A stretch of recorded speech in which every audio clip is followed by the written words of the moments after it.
بسم اللہ الرحمن الرحیم۔ السلام علیکم ورحمۃ اللہ۔ مقام ابراہیم کی دلچسپ داستان۔ اعوذ باللہ من الشیطان الرجیم۔ بسم اللہ الرحمن الرحیم۔ جب حضرت ابراہیم علیہ السلام کو اللہ تعالیٰ کا حکم ہوا کہ خانہ کعبہ کی تعمیر کرے تو حضرت ابراہیم علیہ السلام نے اللہ تعالیٰ کے حکم سے خانہ کعبہ کی تعمیر شروع کر دی۔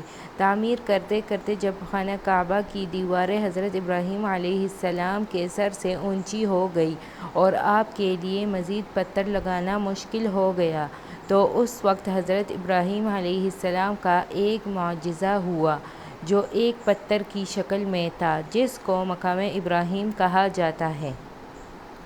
یہ ایک مقدس پتھر ہے جو خانہ کعبہ سے چند گز کی دوری پر رکھا ہوا ہے۔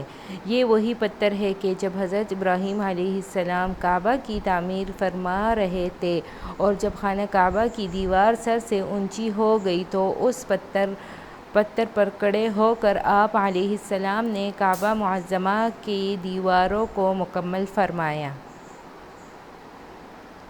یہ ایک معجزہ تھا۔ یہ پتھر موم کی طرح نرم ہو گیا اور آپ علیہ السلام کے دونوں مقدس قدموں کا اس پتھر پر گہرا نشان پڑ گیا۔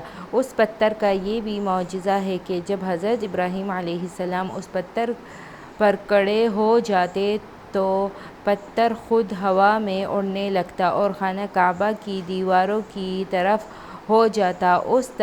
اس طرح ابراہیم علیہ السلام آسانی کے ساتھ مزید پتھر لگاتے جاتے اور خانہ کعبہ کی تعمیر فرماتے جاتے تھے۔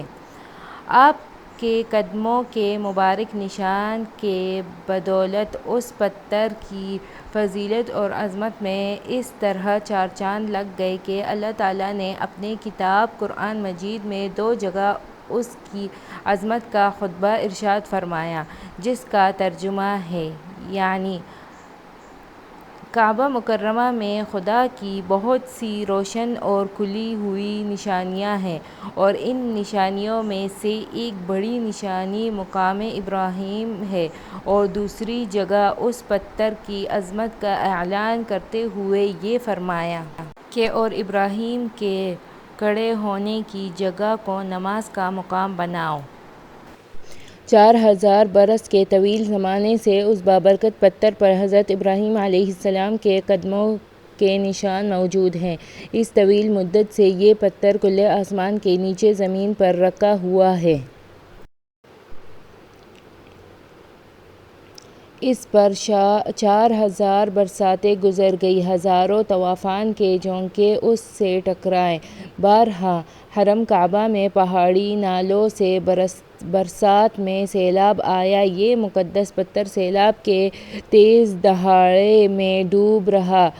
کروڑوں انسانوں نے اس پر ہاتھ پھیرا مگر اس کے باوجود آج تک حضرت ابراہیم علیہ السلام کے جلیل القدر قدموں کے نشان اس پتھر پر باقی ہیں، جو بلا شبہ حضرت ابراہیم علیہ السلام کا ایک بہت ہی بڑا معجزہ ہے، اور یقیناً یہ پتھر اللہ کی آیات اور کھلی ہوئی نشانی میں سے ایک بہت بڑا نشان ہے اور اس کی شان کا عظیم الشان نشان ہر مسلمان کے لیے بہت بڑی عبرت کا سامان ہے۔ اللہ تعالیٰ نے تمام مسلمانوں کو حکم دیا کہ تم لوگ میرے مقدس گھر خانہ کعبہ کے طواف کے بعد اس پتھر کے پاس 2 رکعت نماز ادا کرو۔ تم لوگ نماز تو میرے لیے پڑھو اور سجدہ میرا ادا کرو، لیکن مجھے یہ محبوب ہے کہ سجدوں کے وقت تمہاری پیشانیاں اس مقدس پتھر کے پاس زمین پر لگیں کہ جس پتھر پر میرے خلیل حضرت ابراہیم علیہ السلام کے قدموں کا نشان بنا ہوا ہے۔